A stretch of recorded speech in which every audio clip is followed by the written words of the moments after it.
Pensamiento del día lunes 3 de febrero. Buscar el bien común. La manifestación particular del Espíritu se le da a cada uno para el bien común. Esta palabra hace referencia a las gracias y a los dones especiales que el Espíritu Santo había difundido entre los cristianos de Corinto. Se trataba de los dones de profecía, de enseñanza, de asistencia y otros que tenían como fin promover la vida de la comunidad. Quiere decirnos que todos estos dones, ya sean naturales o por gracia, vienen de Dios.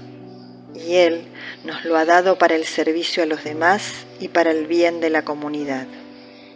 ¿Cómo vivir bien esta palabra? Me parece que en ella se ponen de relieve dos indicaciones. La primera es una invitación a ponernos al servicio de la comunidad. Puede que para alguien se trate de aprovechar mejor ciertas cualidades o talentos que quizá estaban en él inoperantes. Para otros puede querer decir dar un horizonte más amplio al propio trabajo, poner mayor atención a las exigencias del prójimo, de modo que resulte un verdadero servicio hecho a los hermanos.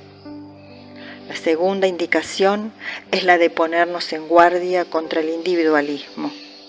Esta palabra nos dice que el bien de la comunidad dependerá ante todo de saber trabajar junto a nuestros hermanos y hermanas con espíritu de amor mutuo y de unidad. Chiara Lubich, fragmentos del comentario a la Palabra de Vida de junio de 1987.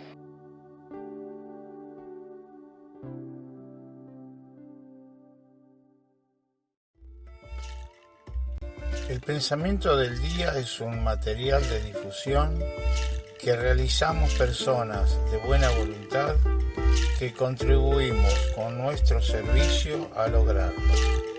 No realizamos ninguna interpretación personal a los escritos de Chiara Lubich. Solo lo difundimos lo más fiel posible. Palabra de Vida, febrero de 2025. Examínenlo todo y quédense con lo bueno. De la primera carta a los Tesalonicenses, capítulo 5, versículo 21.